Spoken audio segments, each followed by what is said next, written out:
Hello and welcome to News Across Nigeria. I'm Imana Amawe. Coming up on the program today, Desiani Alison Madueke loses her bid to defend money laundering charges in Nigeria. Open grazing ban officially takes off in BENUE State. And the Edo State government seeks return of lost bronze artifacts from the Benin Kingdom.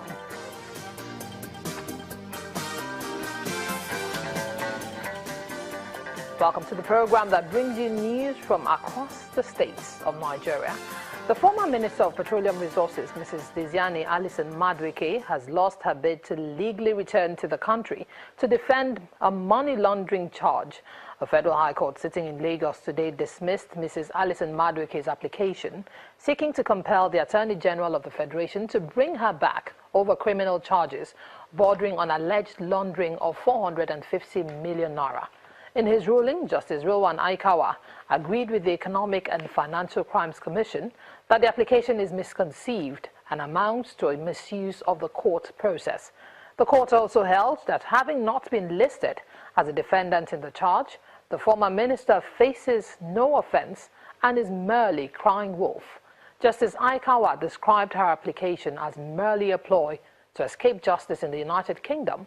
He therefore dismissed Mrs. Alison Madueke's application for lacking merit, and the court has proceeded with the trial. The former National Security Advisor, Colonel Sambo Dasuki, has been brought before the Federal High Court in Abuja. Colonel Dasuki is being produced in court by the Department of State Services as a witness in the trial of former PDP National Publicity Secretary, Olisa Metu. However, his taking the stand depends on whether the court rules in favor of or against his motion seeking for a stay of proceedings pending his appeal before the appellate court. His grounds of appeal are that he has been detained in excess of 2 years. The federal government has, however, opposed the application of stay of proceedings. Justice Okonabang of the Federal High Court had on Monday subpoenaed the DSS to produce Mr. Dasuki in court after Mr. Metu's lawyer asked the judge to order the arrest of the security agency's Director General. And the law prohibiting open rearing of animals in BENUE State comes into effect today. In a state broadcast to enforce the law, Governor Samuel Otom appealed to farmers and herdsmen to comply with it, as there would be no sacred cows. The open grazing prohibition law states that herders who run fowl will have their animals taken away.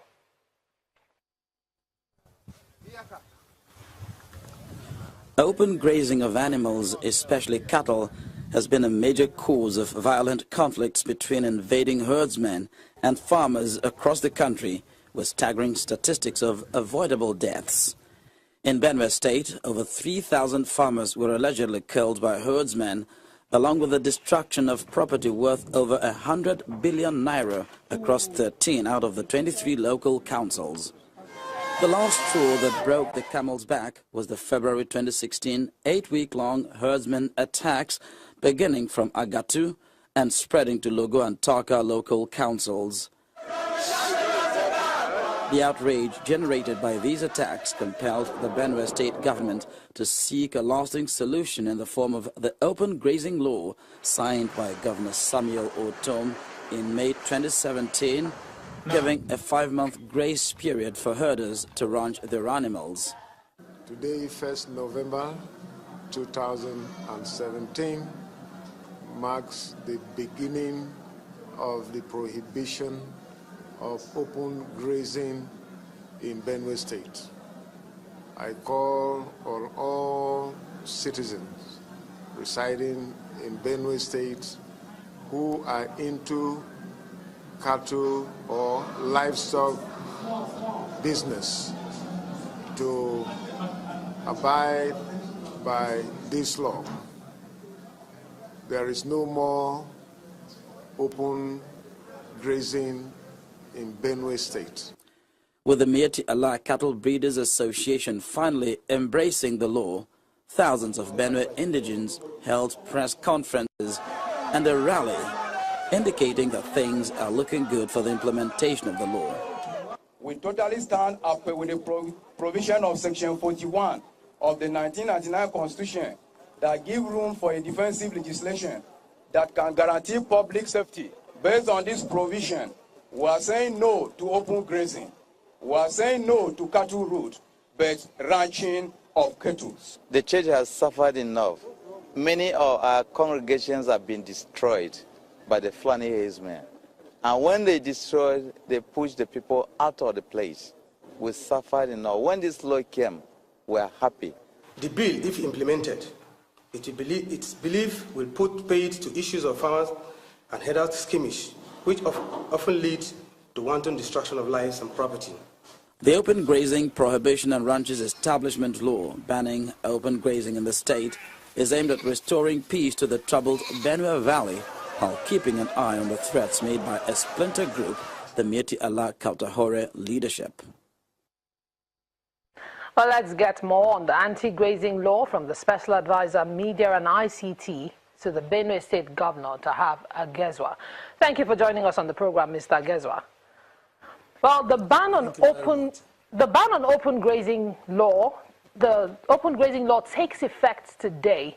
Does this mean members of the task force have already been deployed and they're about their business? Yes.